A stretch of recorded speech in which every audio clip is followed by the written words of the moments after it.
seeing that it's 6:30, I'd like to call to order the August 5th, 2019 meeting of the Heritage Preservation Board. First, I'd like to start by introducing everybody on the panel up here. We'll start with Kim. Kimberly Others, Secretary to the Board. Bill Sprecher, Board Member. Laura Milford, Board Member. Carol Johnson, Chair. Pat Cornell, Member. Kathleen Hallett, Member. Erica Augello, Board Attorney. Pat McNeese, Principal Planner. And Kim, could we have a roll call, please? Ms. Johnson, Here. Ms. Page, Ms. Milford, Here. Ms. Cornell, Here. Ms. Hallett, Here. Mr. Sprecher. Here. Sprecher. Okay, and now is the opportunity for public comments. If there's anyone here that would like to speak about something that is not related to any of the applications that are on the agenda, now's the time to come forward.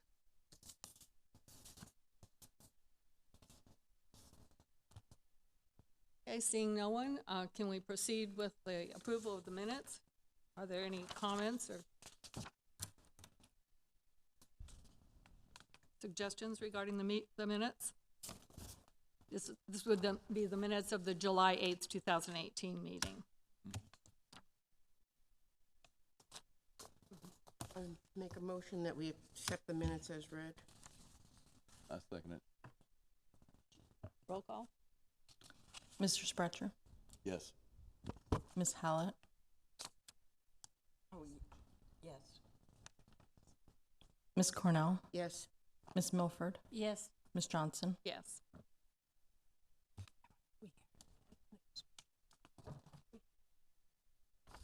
Okay, could we have the quasi-judicial announcement and the swearing in of speakers? This is a quasi-judicial proceeding where the Heritage Preservation Board acts in a quasi-judicial rather than a legislative capacity. At a quasi-judicial hearing, it is not the board's function to make law, but rather to apply law that has already been established. In a quasi-judicial hearing, the board is required by law to make findings of fact based upon the evidence presented at the hearing and apply those findings of fact to previously established criteria contained in the Code of Ordinances in order to make a legal decision regarding the application before it. The board may only consider evidence at this hearing that the law considers competent, substantial, and relevant to the issues. If the competent, substantial, and relevant evidence at the hearing demonstrates that the applicant has met the criteria established in the Code of Ordinance, then the board is required by law to find in favor of the applicant.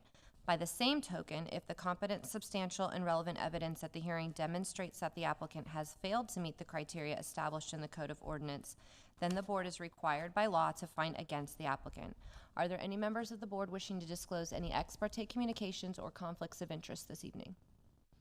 Seeing none, anyone wishing to speak this evening, if you could please stand and raise your right hand to be sworn in.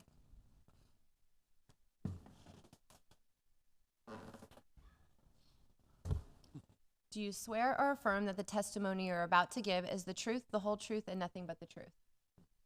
So sworn.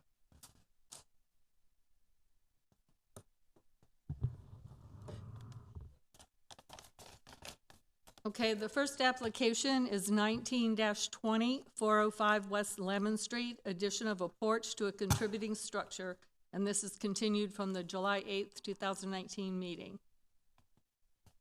Staff, are you going to add anything to your prior comments? Yes, I just want to reiterate, this application is for Mr. Bill Sprecher, and he is the applicant for this item. Testimony was heard at the April 1st HPB meeting, and at the May 6th HPB meeting, the item was continued from April 1st to the date certain of May 6th. At that time, the applicant had revised the project and asked for a continuance to June 3rd. The item was not heard on June 3rd. The applicant asked for another continuance to July 8th.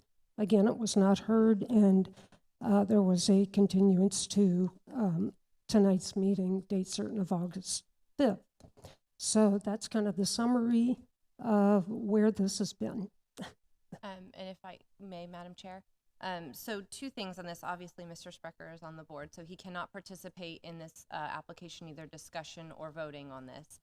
The other thing is, as well, is since there was prior testimony heard, Any members of the board who were not at that meeting cannot participate unless they have read the transcript or watched the video of the prior proceedings. So I just wanted to confirm for anyone that wasn't there that that the members of this board have had a chance to review that transcript or watch those videos prior to proceeding.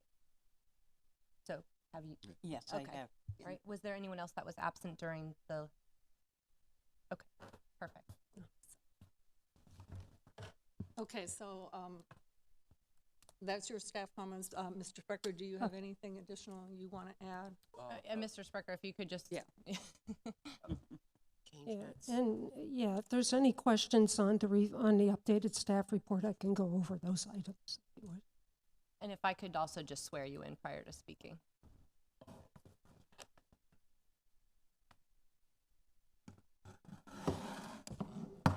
Yeah, he already showed me how to do it. You raise your right hand. Do you swear or affirm that the testimony you're about to give is the truth, the whole truth, and nothing but the truth? Yes. So sworn.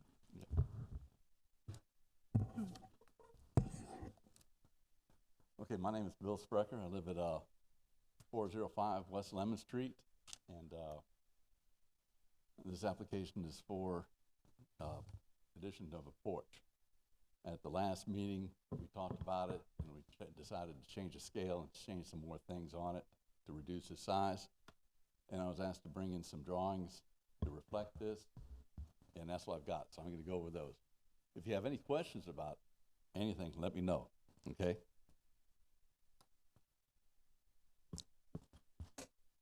Okay, as you can see, we brought it in about 1.5 feet on each side. We don't want to bring it in any further because it's going to interfere with the windows. So what it is now is around 28 foot long, you know, across the front. Okay, as you can tell, the gable has been retained. The sides, the corners of the house, which has the corner boards, are retained, and you'll see on the next one. Let's see. What's retained also is the eave return. That's right in the base of the roof. Now, it was originally thinking to be 10 foot, but we reduced it to 8 foot. That's about as low as we want to go without a railing, for safety's sake mainly. You know, most of the porches in this area are around 8 foot deep, so it's consistent with the area. Now, on this view, you can tell it's a simple roof line, and you'll be able to see a lot of you'll be able to see the front of the house a lot better having a narrower porch and without the railings. And that's another thing we did. We took out the railings for, which is really good, I think. I didn't like the railings anyhow, but that's great. Now, the entrance, this is the entrance steps we're going to put in, the brick. Okay, it's going to be a simple 2x4 railing that will be tied into the beam. We're matching the existing entry steps almost exactly. The existing ones were 7 foot wide. These are going to be 7 foot wide. Number of steps are the same, and the boundary wall and side walls, okay, right here, are going to be retained. The only thing different is we're going to use brick instead of a concrete brick mixture, simply because we have exposed pillars, and this ties in with the pillars a lot better.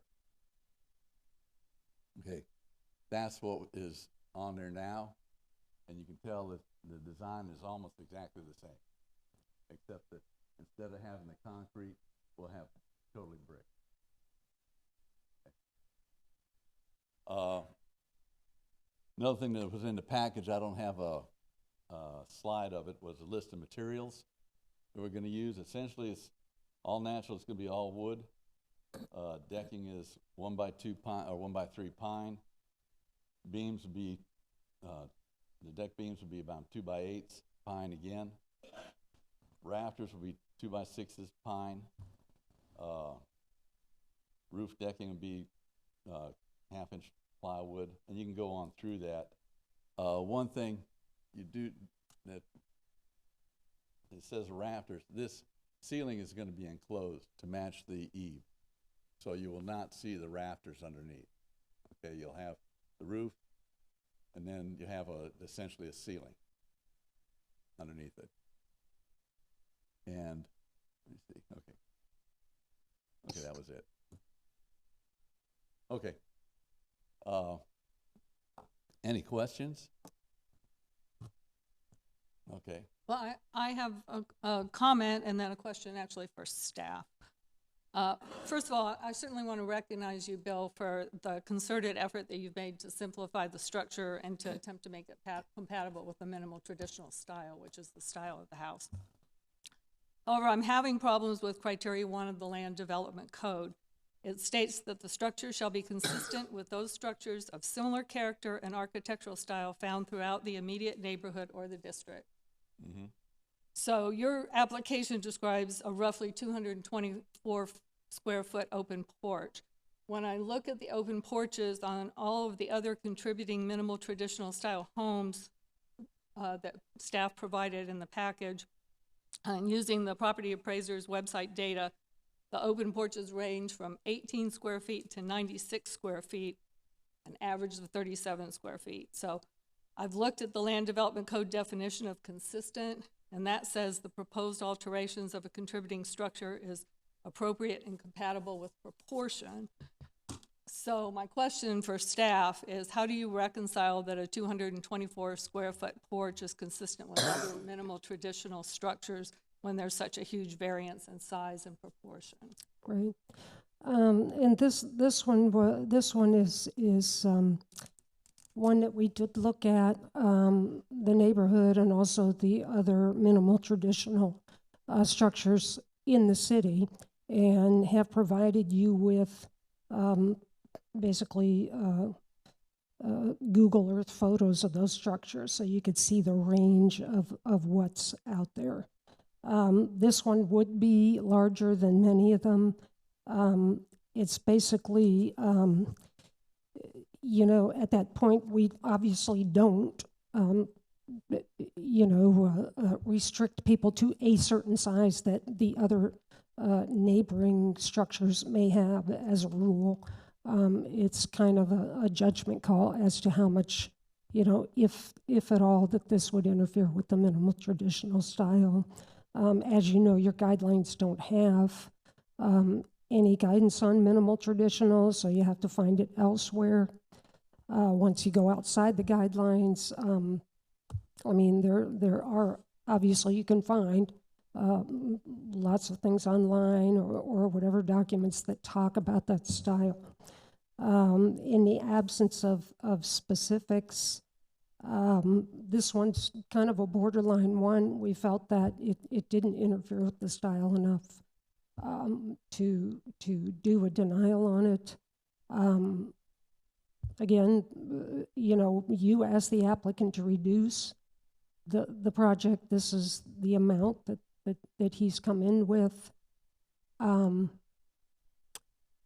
would judge that there is nothing else that you could do with this, it's just my opinion, except modify that front entrance stoop where it is because of the windows. On this, the question becomes, can the applicant have this adaptive use of a porch on the front? I think it's just something that the board needs to consider. We did not apply a strict square footage area to this, and we usually don't Oh, I do wasn't that. expecting that. It seems like it's quite a big variance in proportion. I think when the guidelines say that other structures have been a certain number of feet, and nowhere does it say relative to the size of the facade of the house. I mean, that should be taken into consideration. The broader the face of the house, the broader the porch should be attractive and pleasing to the eye, so that there's a certain leeway that needs to be given when you say that some dimensions are just between 8 and 19. not all houses are the same breadth. And that if you were to put an 8 square foot on something this broad, I don't think it would be pleasing to the eye and therefore not pleasing to the neighborhood. I think it has to be proportionate to the house, and I think this is. Anything smaller would block the windows, and that would be something that we are against. Would you reread what you pulled up on that record What, about the variances? okay, so the land development, well, let me start with that. The Land Development Code says that the structure shall be consistent with those structures of similar character and architectural style, which is the minimal traditional style, found throughout the immediate neighborhood or the district. And so then I looked up what consistent means in the Land Development Code. And that says the proposed alterations of a contributing structure is proportional, is appropriate and compatible with proportion. So that's with proportion to the structure. But it didn't give any guidelines as to how far out to go to get more compatible, correct? What you pulled just told the definition, correct? Correct, yeah. Okay. So it's proportional to the, incompatible with the existing structure. And then I compared it to the other minimal traditional porches. Okay. And how, what portion of those structures were, or those porches were to Okay. the structure. Thank you.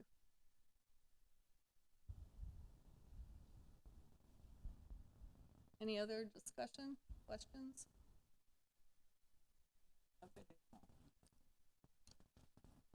Anyone want to make a motion?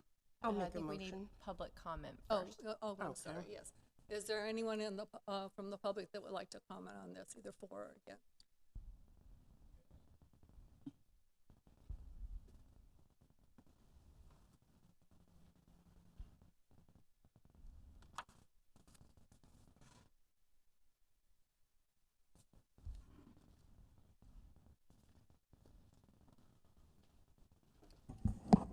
Paul Cornell, I live in 319 West Lemon Street. Live directly across the street from 405.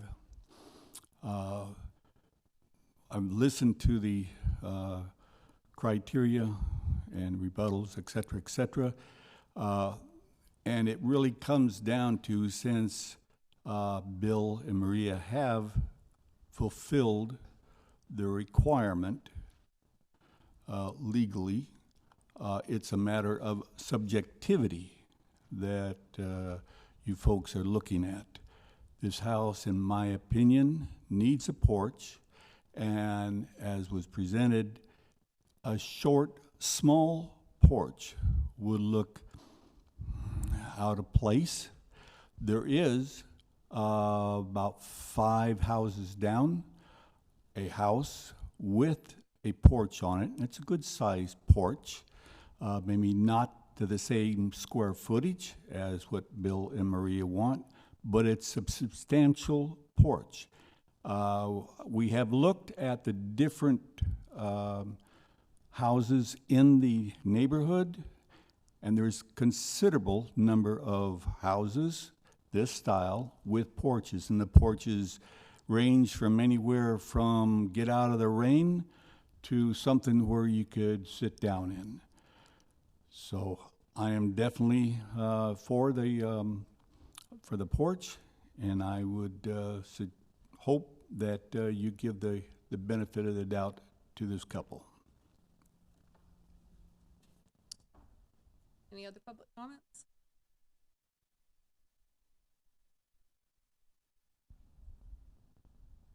Can I make a motion? I'll make a motion. I motion that the CA 19-20 proposal be accepted as presented. Second. Roll call, please. Ms. Hallett, Yes. Ms. Cornell, Yes. Ms. Milford, Yes. Ms. Johnson. No. Motion carries. Congratulations. Thank you very Make sure much. you get a building permit. Now you can join the board again.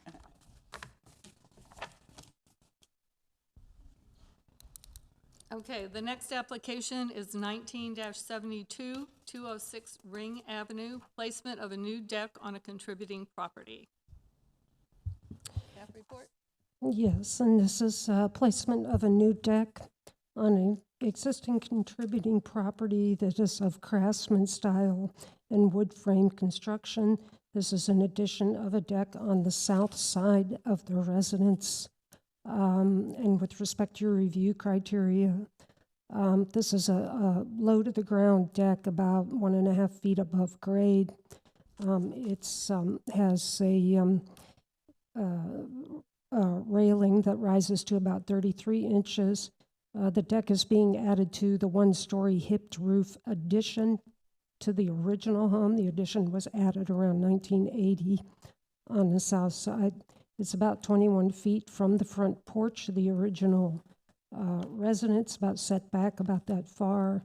There's a substantial available area in that yard to add a deck and still have the open yard feel.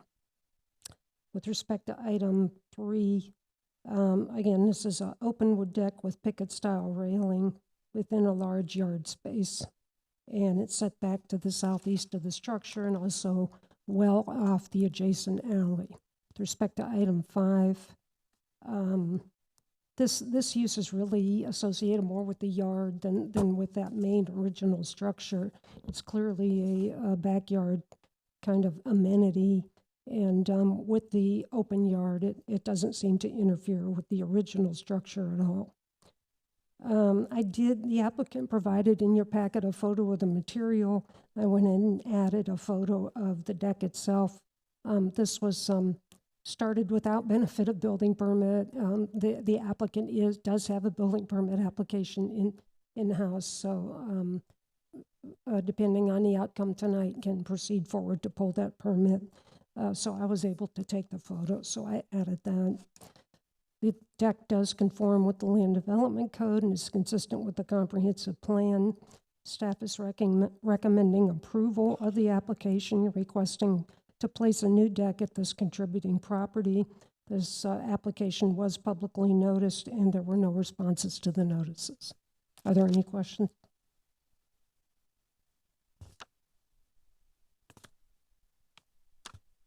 Is the applicant here? Would the applicant like to add anything? Come to the podium and state your name and address, please, for the record.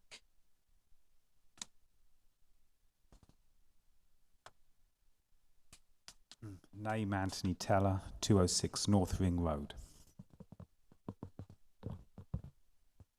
Do you have anything you'd like to add to the staff report? No. Anybody have any questions for the applicant? Are you replacing the deck that's already there? Is that my understanding of this? No. No, so you're adding more to the deck that's there. No, I built a deck.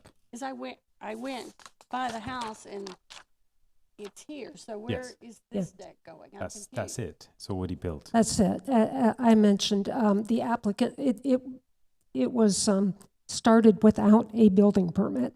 So in other words, the applicant was not able to come in and apply for a certificate of approval because apparently he wasn't aware that he needed a permit. So, and he can speak to that if you need that, but.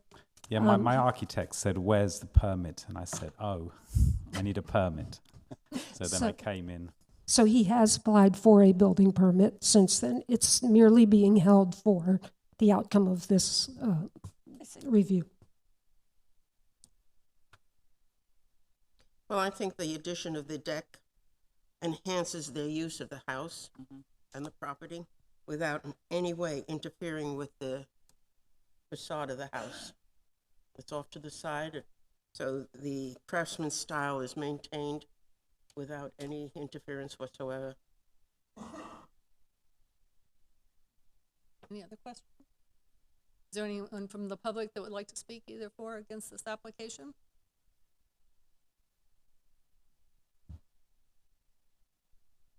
Okay. I'll entertain a motion. Make a motion that the CA 19-72 proposal be accepted as presented. Roll call, please. Mr. Sprecher, Yes. Ms. Hallett, Yes. Ms. Cornell, Yes. Ms. Milford, Yes. Ms. Johnson. Yes. Thank you very much. Carries. Congratulations.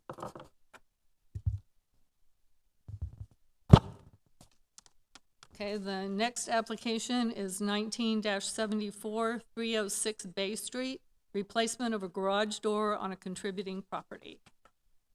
And this is to replace a garage door in a contributing structure. The main building is of masonry vernacular style, and this garage door is at the front of the residence. The applicant wishes to replace the existing wood garage door installed around 1980 with a new metal garage door. It's proposed to go into the same size and same configuration as the previous door with no changes to the dimensions. This garage door is on the 1960s era flat roof addition noted on your master site file form. And the garage door has been removed, and I included on page 3 of your staff report pictures of what the garage door may have looked like from Google Street View, and you'll notice on your master site file form picture that same door is basically in that picture. It's a little harder to see. It was a wooden door with like a picture frame kind of overlay. The applicant proposes to essentially replicate the door pattern, but it will be a metal door, so thereby bringing it to this board as far as the change in materials. The only other thing I might mention, the residence, as mentioned, is masonry and stucco. The master site file form does call out the porch posts as being metal.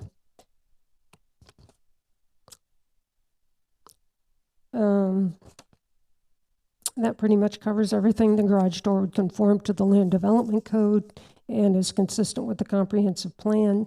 Staff is recommending approval of this application, requesting to replace the garage door on this contributing structure. The application was publicly noticed and there were no responses received. Would the applicant state their name for the record and add any additional comments? James Cahill, 306 Bay Street.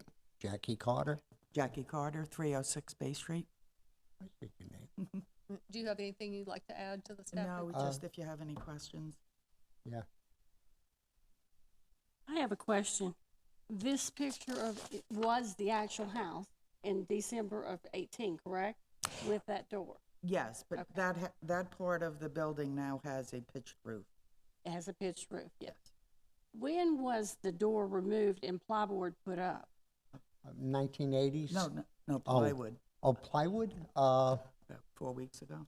4 weeks, yeah. 4 weeks ago? Was the so. door damaged? Is that why you replaced or pulled it off and put plywood up? Yes. Yeah. Okay.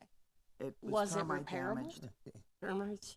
Right. They had to take, the springs were damaged and it was tough and everything. They had Mike, to closer to your take mouth all where I that can out hear when they you. put the Could new you roof speak into the trusses. mic, Oh. please? She's having trouble When they hearing. put the new roof trusses in, the supports for the garage door opener, It damaged the door yeah, they, Okay. had to be taken out also. and it was irreparable? I'm sorry? It was not able to be repaired? Is that what you're telling me? The door? Yes. The door was eaten by termites. Okay, And That's it's what I wood wanted to and it wouldn't pass code. okay. That's what I wanted to know. Thank you. Yeah. Any other questions? Is there anyone from the public that would like to speak either for or against this application? Seeing none, I entertain a motion. I'll recommend approval of CA 19-74 as presented. Second. Wait a minute, get the vote. Roll call, Kim? She said Mr. something. Sparker? Yes. I'm sorry, what? Did the applicant say something? Did you need? Okay. Ms. Hallett? Yes. Ms. Cornell? Yes. Ms. Milford? Yes.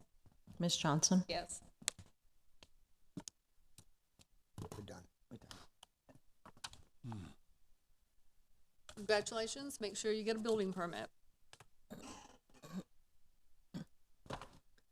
Okay, moving right along, the next application is 19-76, 310 East Tarpon Avenue, placement of a new sign on a contributing property. And this is to place a new sign, new freestanding sign at this contributing property, which is Queen Anne Revival Architecture of wood frame construction. This building received a certificate of approval under number 18166 in February 2019 and is currently being renovated to accommodate a new restaurant. That certificate of approval included a lamp post on which this sign will be attached. So this is the request for that sign. With respect to your review criteria, mostly looking at item 7 on page 3, this is proposed to be a sign hung on a lamppost with a decorative bracket. It's going to be a metal sign with raised lettering and will include the name and brand of the business. Overall, this seems to be somewhat, perhaps, an improvement over what was there previously with the last restaurant.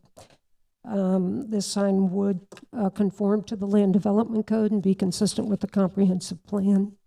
And staff is recommending approval of this application, requesting to place a new freestanding sign at this contributing property. This was properly noticed and there were no responses received.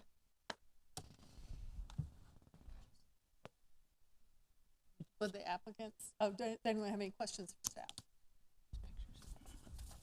Would the applicant state their name and address for the record, please? Doug Clark, 310 East Tarpon Avenue for Hours Creole Smokehouse. So like as Ms. McNeese said, the original sign for the restaurant when we bought it was way up on the house. So when we bought it, we took it down, we reframed all of it, put new siding on, and we wanted to put to restore the house, we wanted to move our sign to the front with the gas pole that we have and the sign that's being made by Christy here from Imagine That in metal, just down the road from us, another local Tarponite, that it would be a great, feature for our restaurant as the only sign we feel we really need for the place, especially being done by a local artist in the community. Any questions for the applicant? I just want to state that already it's a significant improvement over what was there Thank you. before. It is such an improvement. How happy it's not pink anymore. We're working on it. Very hard.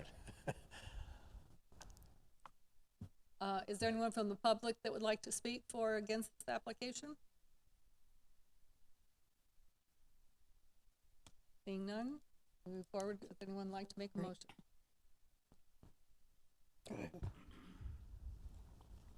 I'll make a motion that 1977 20 North Pinellas Avenue be accepted as approved, as they are submitted.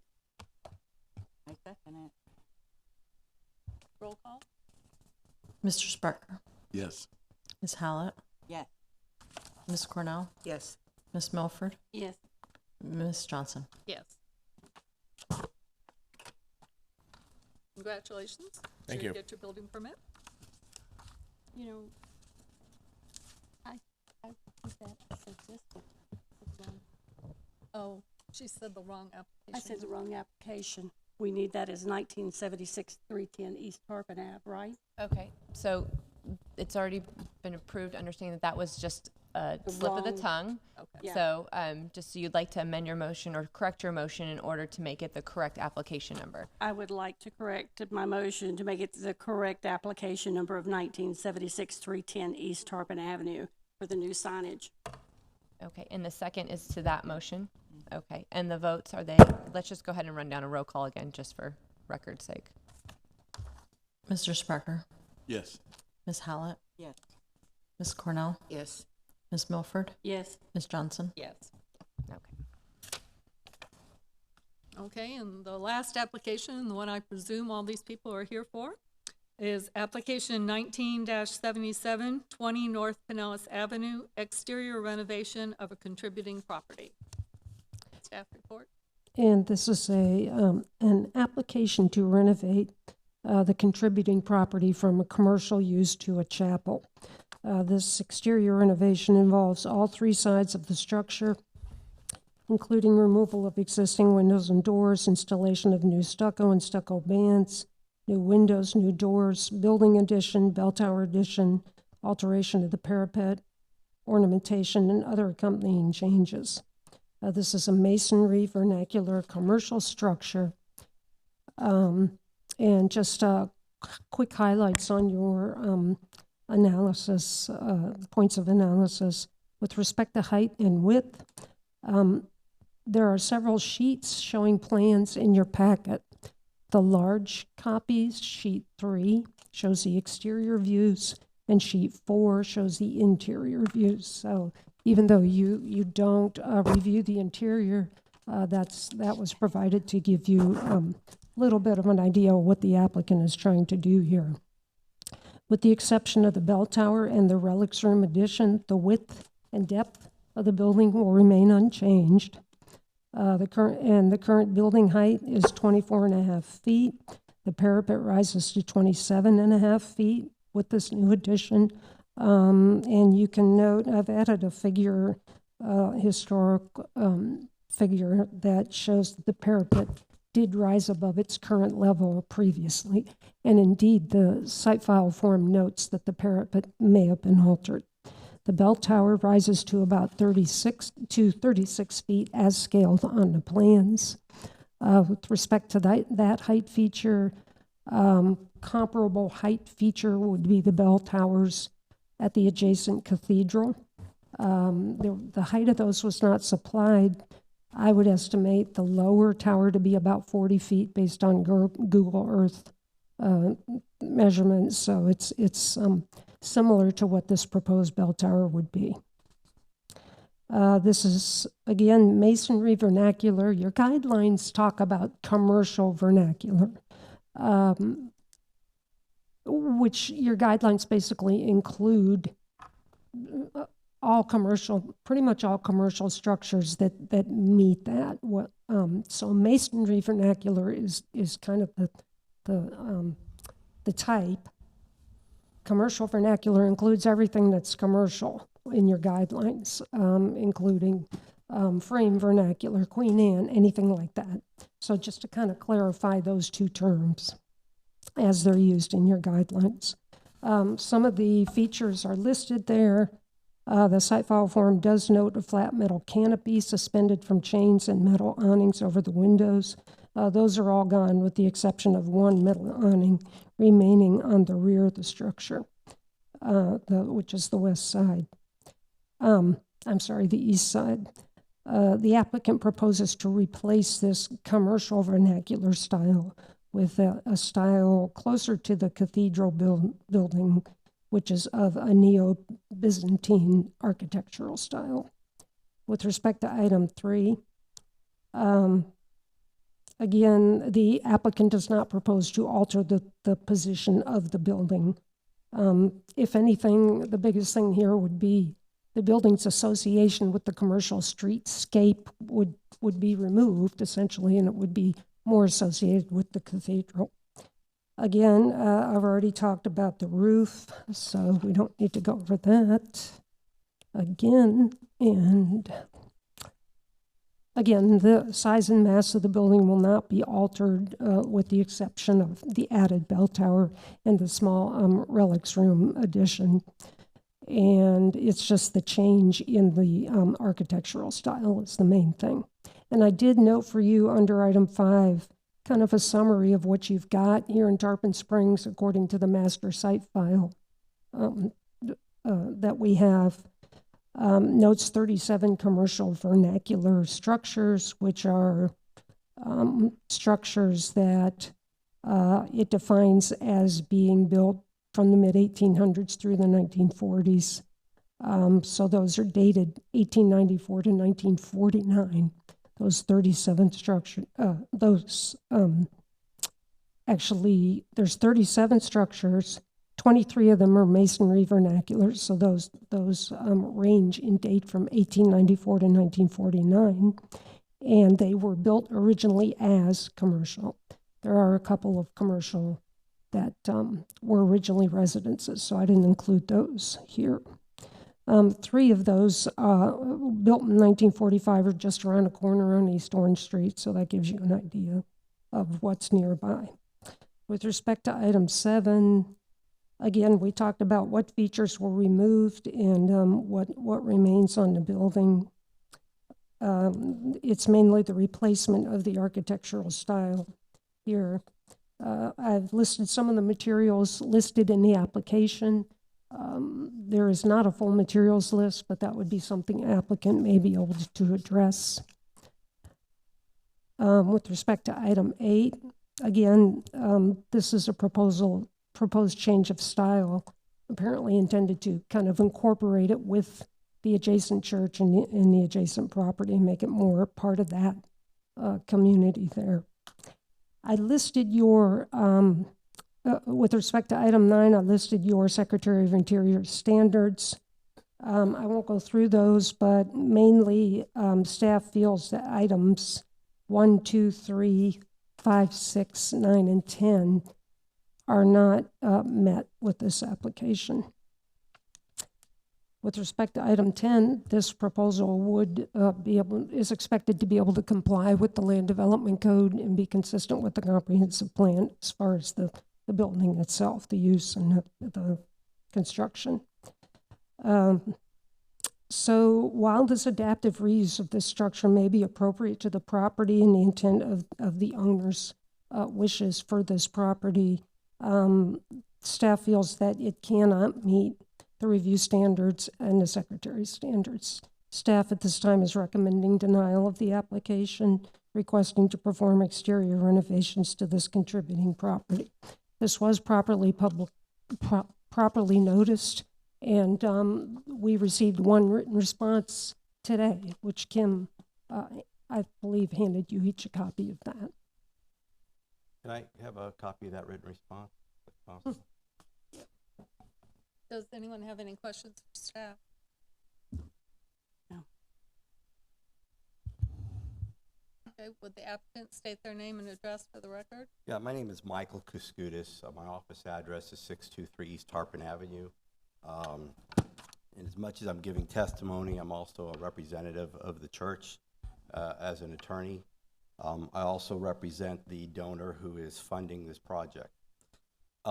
Sir, I'm sorry, I hate to interrupt you. Do you have authorization from the owner of the property to act as their agent? We don't otherwise have an affidavit in the file. Well, the president of the community is here, so the church community. There is no owner of the church. We have a board. Yes, we have a board of directors. You've been authorized by the board to represent to be their agent. You can ask them here. Okay, thank you. Okay. First, I'd like to say I appreciate the Historical Society and the Preservation Board for what it does for the city. I myself own a property on West Tarpon Avenue that I think is it's 1880, 1890, circa 1890 construction. So I appreciate the board's attempt to preserve what's historic in this community. But when we look at the property there on alternate 19, the building that's in question is a condemned building, number one. If you've been by the building, the exterior door opens out to the street, opens out to alternate 19. So even if it was restored, it's not a safe building. That being said, that particular property is an extension of the church's campus. It's compatible, and I disagree with the city's analysis. The property is compatible with the structure next to it, which is the Byzantine Cathedral. What we are looking at is a chapel that's designed to be consistent and compatible with the church. Give you a little history.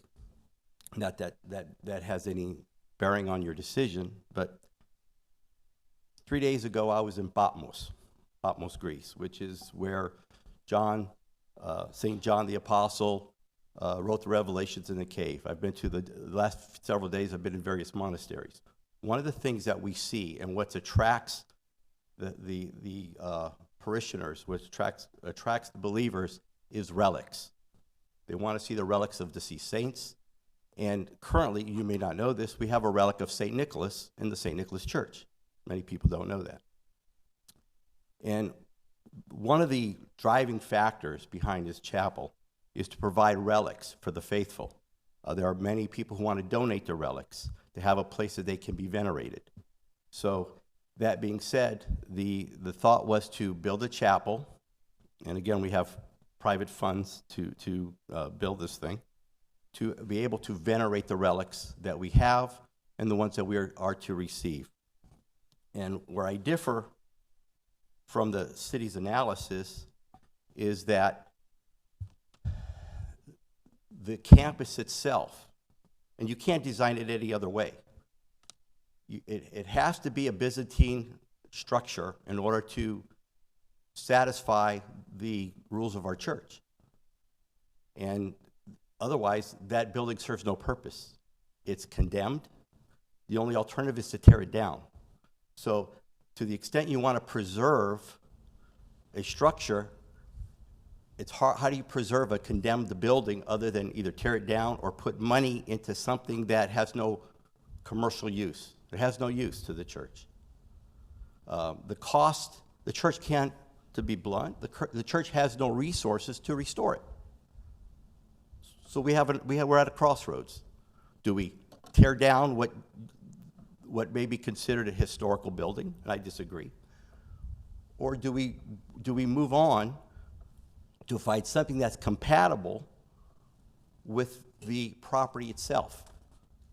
If you look at the picture that's in the city's analysis, the first picture, you see the church. And next to that, you see a white block building. That's the structure we're talking about. Okay? I don't see how that is compatible with the Byzantine structure that's there. The city does go on to say in its analysis that the church itself is of historical significance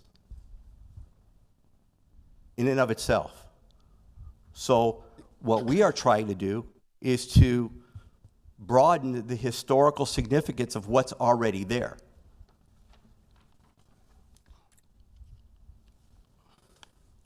And looking at, and I apologize because I forgot my reading glasses at the office, so I'm going to make do with my bifocals, which I'm not very good at using. So I think the city's main objection is that the structure itself, the facade, will all be altered from its existing facade. Again, I reiterate that this is an extension of an existing campus, and it is compatible with the existing structure. Unless there are questions of me, I'm here to entertain any questions or concerns that you have. Any questions for the applicant? Was the building under consideration, has it always belonged to the church? Was it built by the church and put there? No, that particular structure was not originally owned by the church. The church has had it for many, many years. The church initially used it as a bookstore until it became unsafe, and they moved the bookstore to another location. Sometimes I wish, other than looking at the written report, that you have an opportunity to look at sometimes some of the structures that you have authority to make decisions over, to see what it looks like, what the inside's like, to see if, do we preserve just for the sake of preservation, or do we try to improve? Some of the things you just can't change. You can't. If you got a building that is condemnable, what are your options? As a property owner, if it's not economical enough to restore it, you tear it down. And what's the historical value of a torn down building? I have a question. Yes. You're telling me that you have the funding to renovate this building, but not to Private restore funding. it. It's private funding private funding to build a chapel, not private funding to restore it. Okay. But we're looking at the Secretary of Interior Standards for Rehabilitation Guidelines, and that's part of our criteria that we have to go with. Okay. So if the building is condemnable and you have to tear it down, what's the benefit? What guidelines do you follow if you tear down a building? And might I, Madam Chairman, just for clarification, you are asking to redesign this building, not to demolish this building. There is a provision in Tarpon's code to demolish the structure. Well, the thing is, there's certain things that the contractor who is here, there's certain parts of the building that can be retooled or reused. Okay, Right, but the facade cannot. Right, but your application tonight is not to demolish the structure, as you keep saying, condemned and tear it down. That's not what you're here for tonight, correct? Well, what we're here for tonight, we had made application for a permit. And in the application process, we were advised because it went through all the city departments, and correct me if I'm wrong, but then we were advised, wait a minute, you may have to go through the Historical Preservation Board. So we submitted the application to go through the Historic Preservation Board, and that's what brought us here tonight. The intent is not to tear down the building completely and start from scratch. There are certain things that if you shore up some of the not the walls itself, but some of the interior structure, and I could have the contractor speak to that. No, I just wanted to make sure you had mentioned condemnation and tearing down the building a couple It's times. that property is condemnable. No, it's not safe to go in. Oh, and I understand that, but there is a provision in the code that allows for demolition of historic structures, and I just want to clarify that's not why you're here. You're just here to get a certificate of approval for the renovation of the exterior. Correct. Okay. Because our position is that it is compatible with an already historic site, which is the church, and that the analysis did not take in consideration that is on the same campus as the church, and therefore the analysis may not be correct in determining that it is a separate. It's all on the same campus as the church. Is I guess my point. And the other point is you have a building that has no commercial use to the church. The cost to renovate is not affordable, nor does it make sense.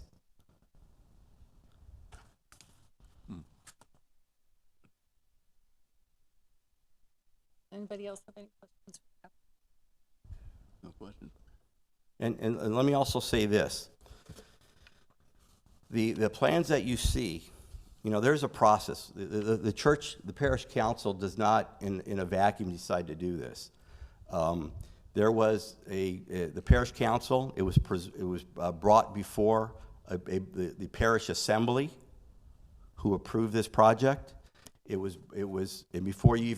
before you need the blessings of the bishop or the metropolitan, who has blessed this project as well. So it's gone up our religious chain from the church all the way up to the metropolitan who governs us. So we have vetted this thing through our process, and we thought we vetted it, quite frankly, through the city, again, not knowing that, and the city advises we had to go in front of this particular committee. So I'm gonna stand by here in case there's any comments or questions that you have. Have you seen or read the staff's report on this? I did. Okay, And I'll be honest with you, I just got in on a flight 2:00 this morning from overseas.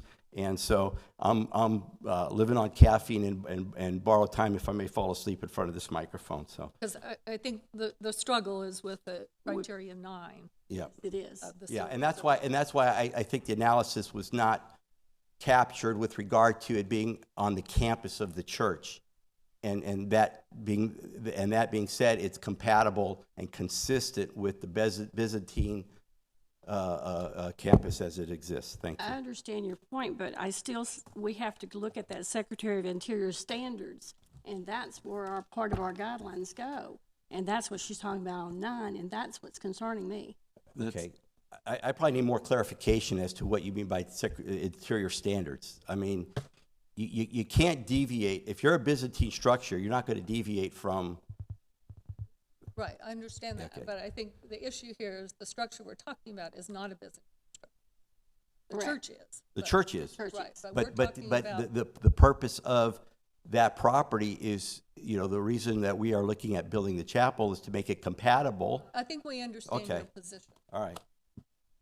Let's see, is there anybody from the public that would like to speak either for or against this application? I see one person. And then Could you state your name and address for the record, please? Good evening, Chairman and members of the Historic Preservation Board. My name is Anita Protos, 901 Bay Shore Drive. I want to give you some history on this. In 1970s, when I was a commissioner, a group of us got together to start a historic preservation Main Street program in Tarpon Springs. And many of the business people contributed money to start making sure we can buy buildings, preserve them, and make sure we wouldn't lose our history. Being on the State Historic Preservation membership, you get brochures and magazines all the time where in communities they are awarded for taking care and preserving their heritage. And this is very important to us. And then we started the historic preservation study and went all over the community with naming sites that should be historic preservation. Kenny Henderson, Kathleen Monahan, and the city went after historic preservation for St. Nicholas Church. It was Bishop Yakovos who came down on Epiphany and named it a cathedral. And since then, it's been known as St. Nicholas Cathedral worldwide. With Kenny's work and Kathleen's, we got the designation and the acceptance of the title, and Mr. Henderson got over $200,000 of money at that time that we were going to use for the church and preservation. I don't know where that money went or what they used it on because I was never on the board at that time. And then we went on with making sure around town the preservation, and it has stood all this time. And we used the standards of the State Historic Secretary and what the rules were. I'm here tonight to ask for the denial of this project. I commend Mr. Kappas for wanting to do it. He's underwritten the church being built in Palm Harbor. That's commendable. But our church was built on the backs of sponge divers and families who gave money all the time for this. Little ladies gave quarters and 50 cents instead of buying an extra loaf of bread for the week because that's what they could afford. Families worked very hard.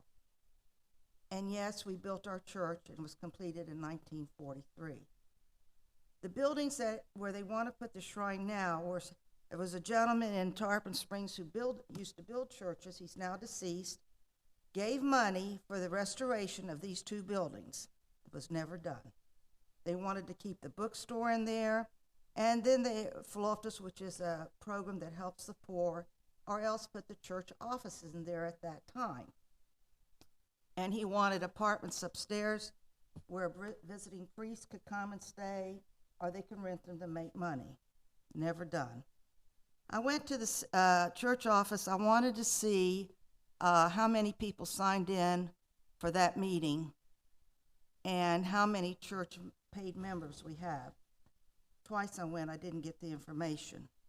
I had called the president of the commission, of the church board. I said, I didn't get a letter to come to that. And he said, we didn't send letters, we put it on a computer. How many Greek homes have computers? How many people have computers? I don't have a computer, I don't want one. And that bothered me a little bit. I don't know if it was an even number of participants at that assembly versus the membership of the church. I don't know.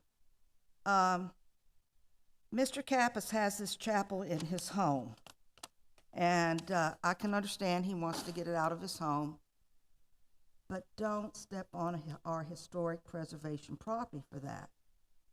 This type of chapel needs to be out on property where there's green grass, there's shrubbery, and there's trees.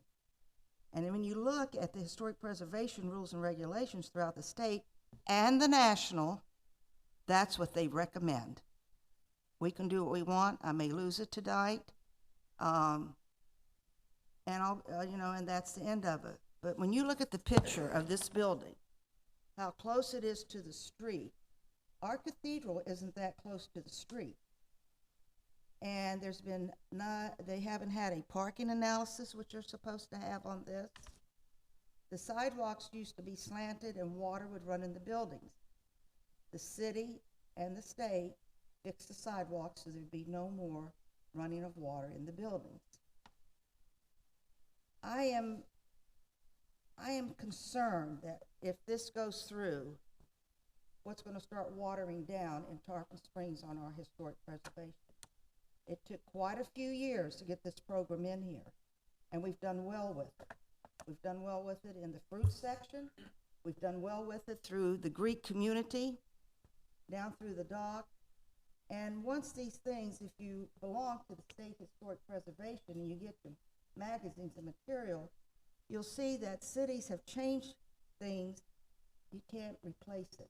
We lost our city park uptown, which was the focal point of Tarpon Springs. It's now a parking lot. There's talk about putting up a parking building downtown.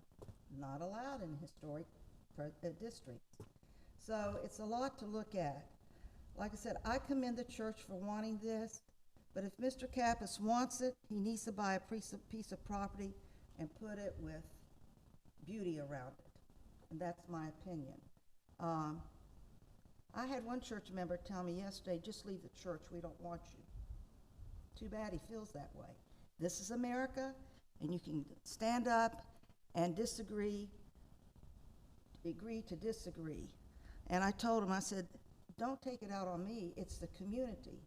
I can guarantee you, if this is done, you're not going to see the beauty of St. Nicholas Cathedral as you start the drive on Alternate 19 Pinellas Avenue. It's going to overpower and take away from our beautiful cathedral, and it's going to lose with the bell tower there. I hear them whispering behind me, but that's okay. That's America. That's how it is.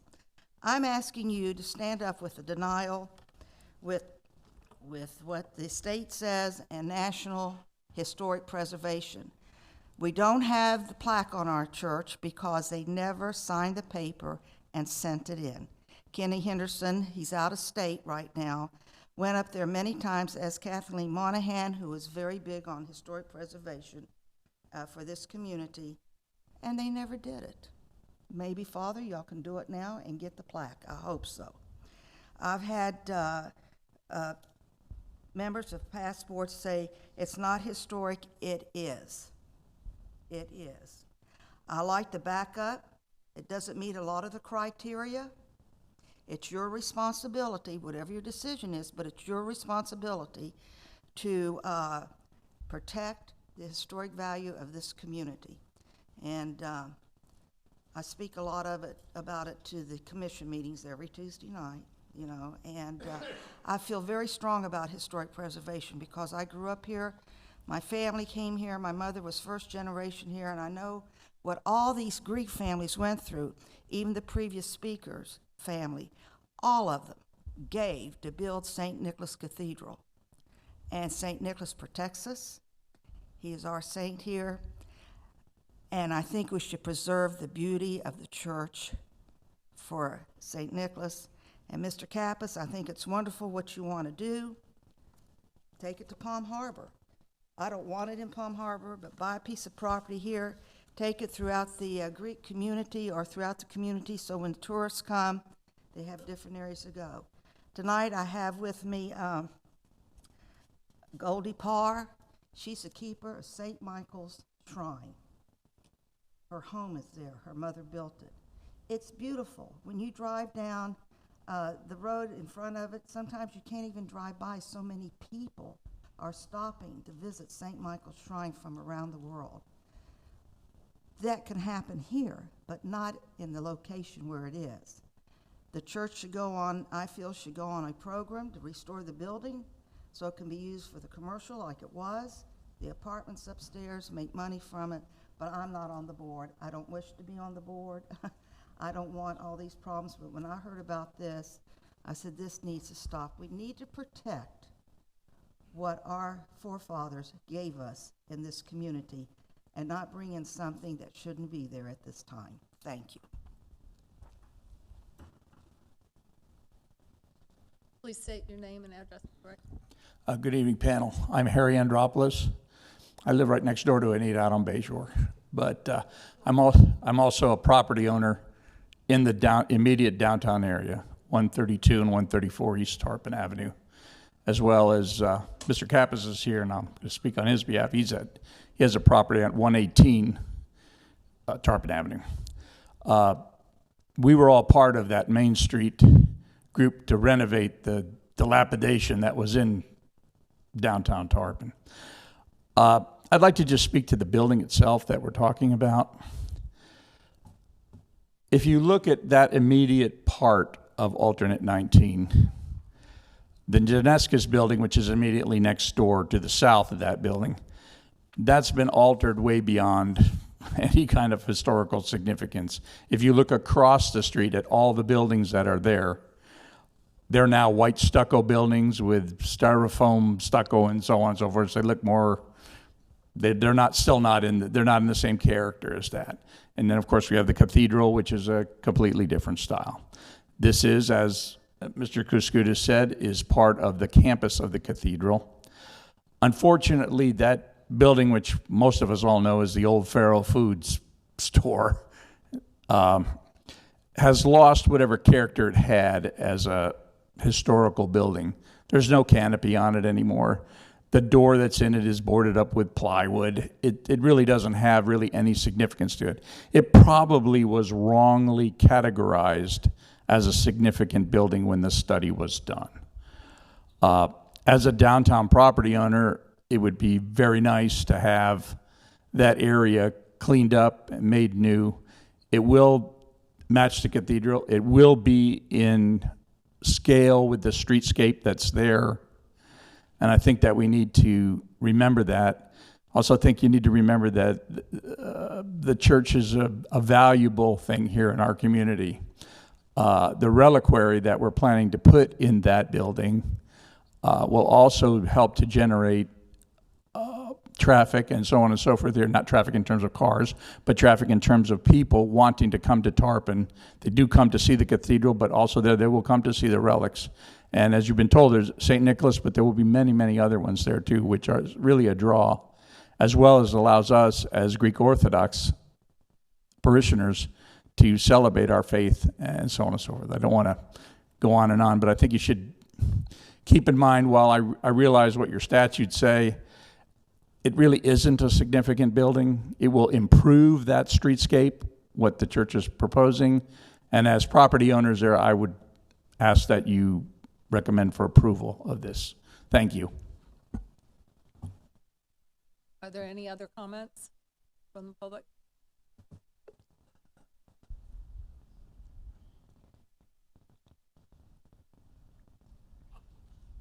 Good evening, George Stamus, a member of St. Nicholas Cathedral Parish.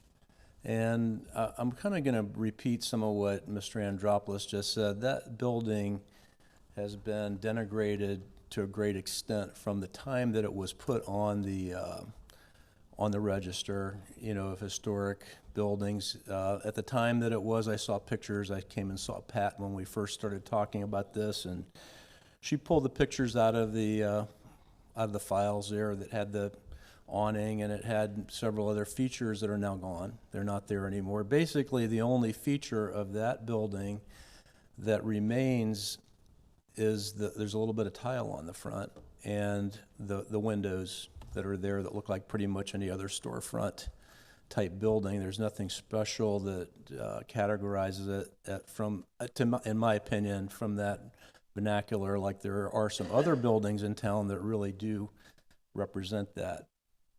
More so, you know, I think it's been said already that that building and that property is really a extension of the campus of St. Nicholas. The church, the cathedral itself is there. Then right next to that is our hall, our fellowship hall, and that actually wraps behind this building.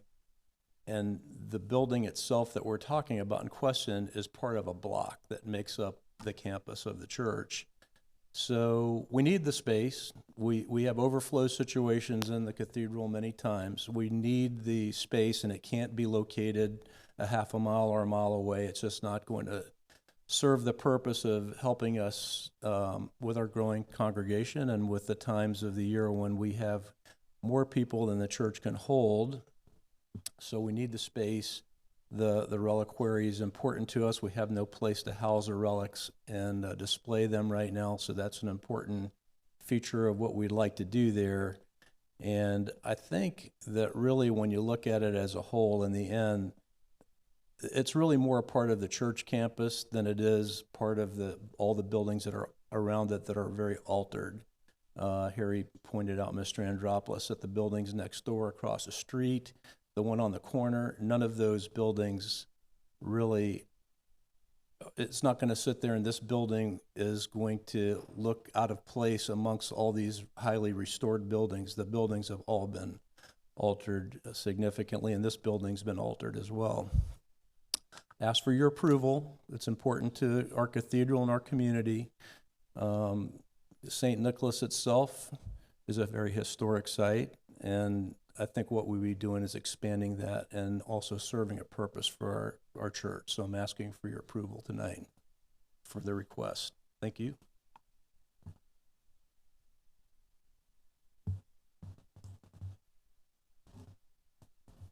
Good evening. My name is Nikitas Manus. I'm president of the Parish Council of St. Nicholas Cathedral, 12 times president of the church, archon of the Ecumenical Patriarch of Constantinople and New Rome. This project has been about a 3-year project, and everyone involved with the church was well aware of what was going on. Some people chose not to do, to listen, but that's always typical.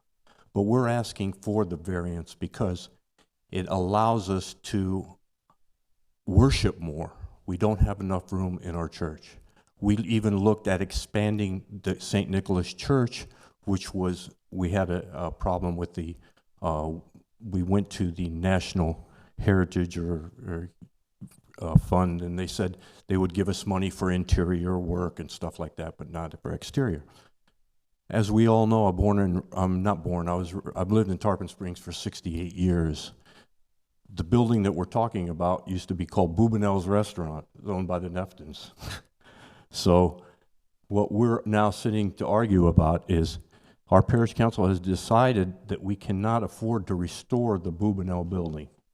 And that's why Mr. Kappas came and said, I will solve your problems and the problems of the community of being unable to worship correctly by giving you this chapel. Our parish council unanimously passed it. It went to a general assembly twice over 3 years. Mr. Costa Sisoy was president. Mr. Michael Kurmeta served president.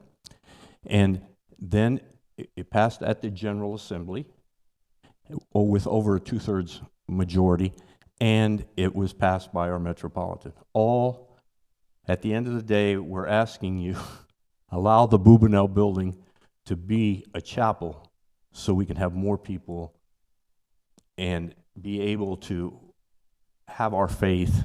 And as we know, Tarpon Springs, from the beginning of time, has been, we've been a major factor in Tarpon Springs.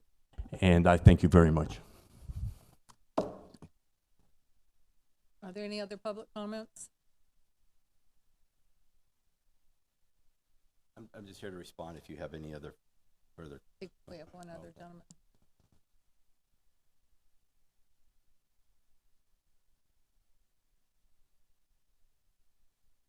Good afternoon. My name is Chris Palaidis. I live in Oakley Village. I come to Tarpon Springs 39 years ago, and I love Tarpon Springs, the same that all of us here. And we like to keep the historic preservation of Tarpon Springs, like an old town, but we want to beautify Tarpon Springs too. So I'm going to come to the point to mention to all of you, reading the Secretary's point, number 9, that said that needs to be, if it's differentiated for the old, but need to keep the integrity differentiated for the old, but keep the integrity environmentally of the new. So the new building, the wall is going to be the same, but there's going to be a tower on the top, and the tower of the top is going to match the 2 towers of the cathedral, plus going south, the tower of the city hall. So it's going to beautify our area, going to give our history, and we're going to have, I don't know, plenty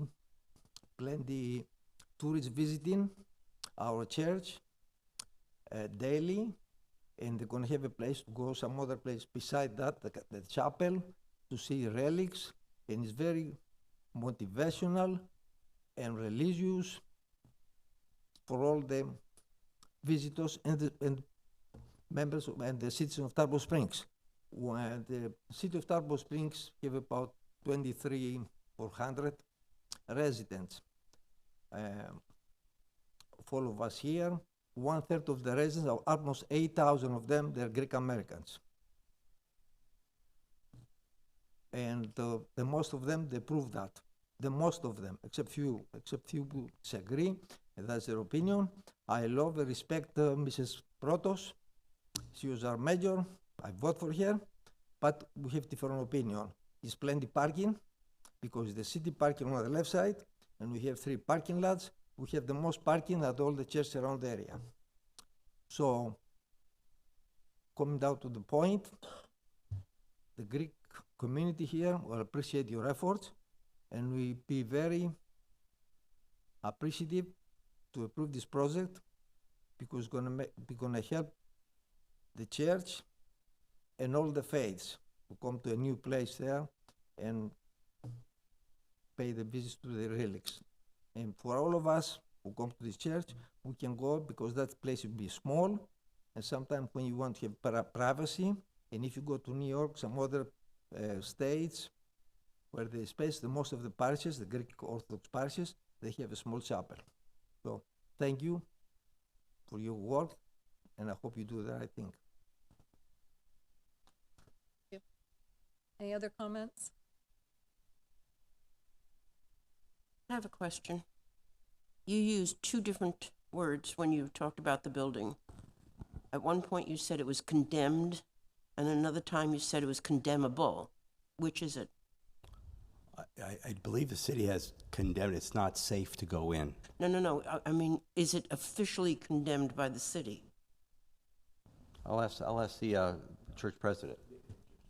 The city has not officially gone in and condemned it. It's been boarded up, so. But I wouldn't go in there if I were you. Any other comments or discussion from the board? Oh, yeah. I've been looking at this quite a bit over there, and I think the word compatibility is the one that has to hold a lot of weight in this discussion. Right now, this building is essentially an orphan. If you look at the plan, the vicinity map on your package, you have the stores that are facing east Tarpon. Their facades and their opening facades, their fronts are actually on Tarpon. The one that's on, the one store number 4 that's on Pinellas has got a small store there, but that's like a second thought. Originally, it was a side. It's kind of by itself, and if you draw it into the church with the church architecture, I think it would enhance that area quite a bit.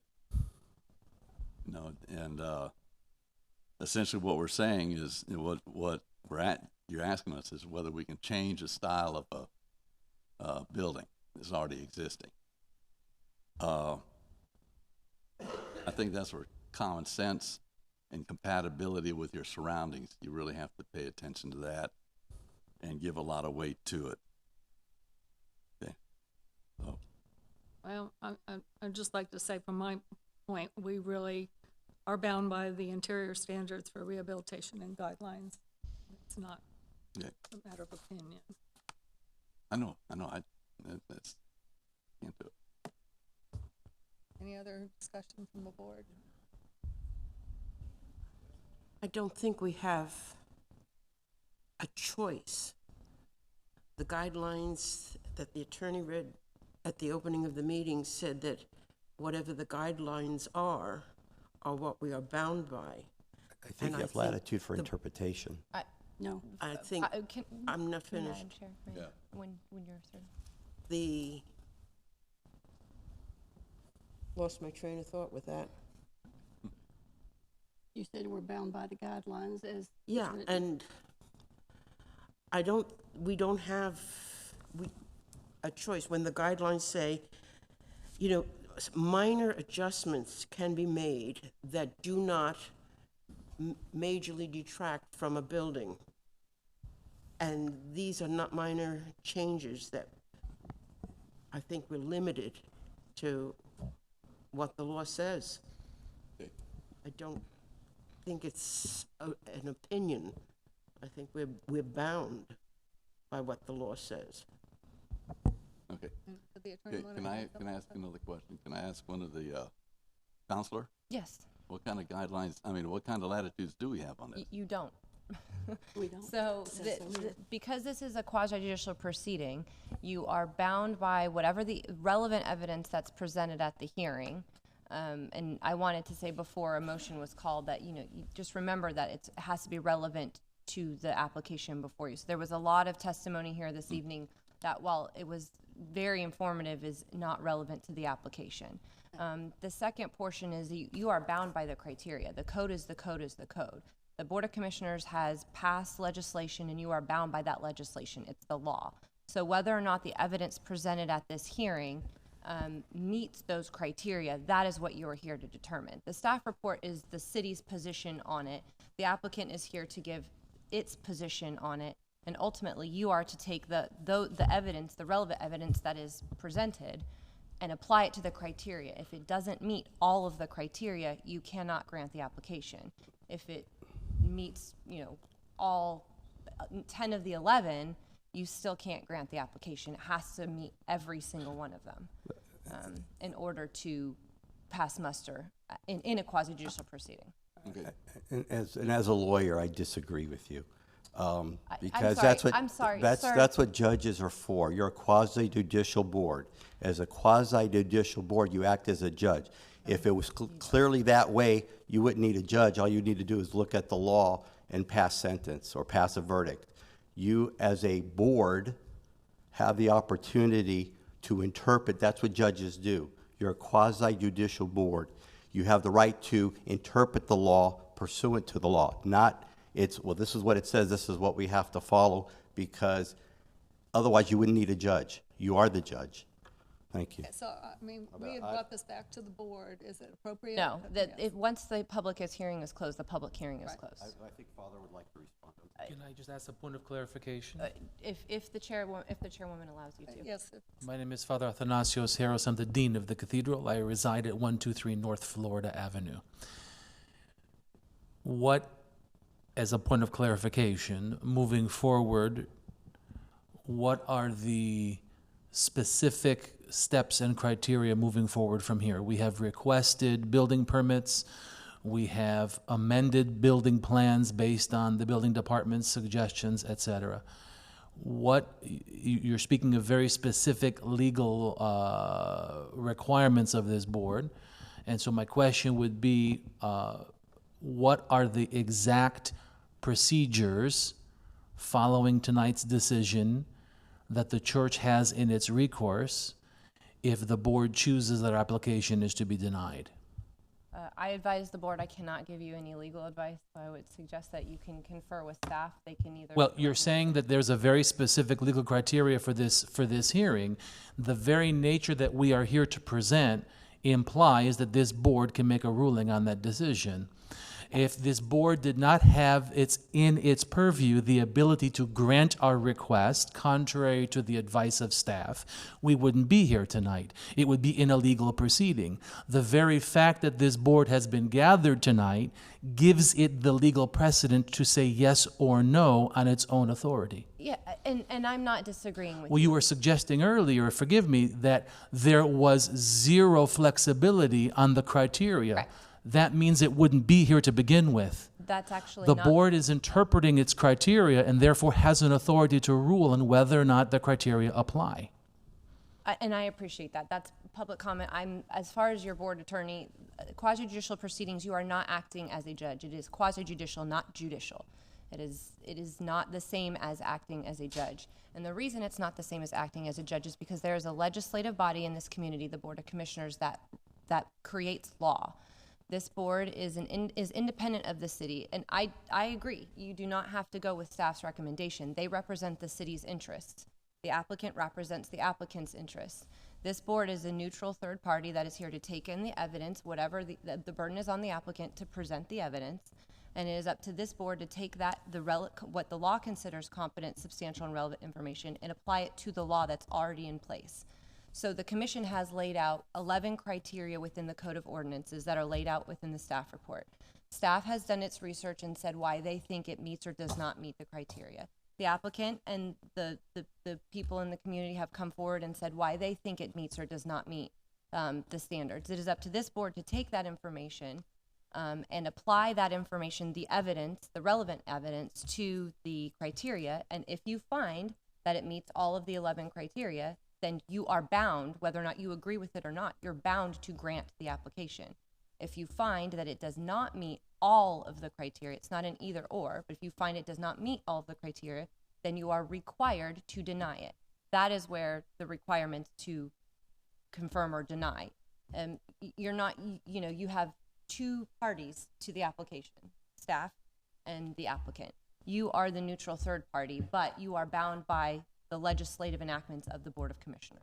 Which is the 11 criteria. We've read the guidelines on the criteria and then read what they're asking. So that's our judgment, is to be on whether or not it meets the criteria. Right.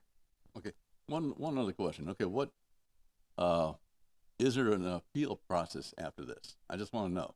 There is an appeal process. It's within the code. Again, I am the board attorney, so I can't really go through that. That is something that and of course, no decision has been made, but the appeals process is in the code. Staff can certainly get with the applicant, or they can seek independent legal counsel to decide what they would like to do after. Okay. Presuming that it goes one way or the other. But as the attorneys mentioned, we have not yet acted on this, so I think we're jumping ahead of ourselves just a little bit.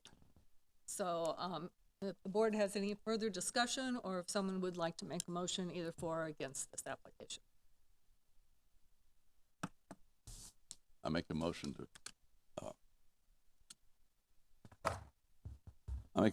to accept CA 1977 for 20 North Pinellas Avenue. Do I hear a second? Is that to approve the application as submitted? To approve. Do I hear a second? And the motion fails for lack of a second. Is there another motion? I make a motion to deny 1977 20 North Pinellas Avenue. Deny the approval. I second it. Roll call. Mr. Sprecher? Yes, the motion was to deny. Okay, no. Ms. Hallett? Yes. Ms. Cornell? Yes. Ms. Milford, Yes. Ms. Johnson. Yeah.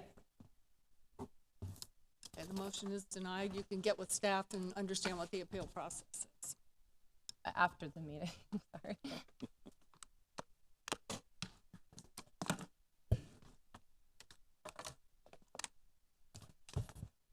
Are there any staff comments? None tonight. Any additional board comments? No. Is there any update with respect to the modification of the guidelines or the? Actually, I was going to update you at the next meeting. Oh, We okay. do have the grant agreement scheduled for the board to approve next Tuesday, the August 13th meeting. But we don't, so we have to wait for that, have that executed, then we can proceed with retaining a consultant. So I was going to try to give you a full update next time once we've done pretty much most of that. But it is moving forward. And the next meeting is, it's not the first Monday in September, correct? Because I think that's Labor Day weekend. That's correct.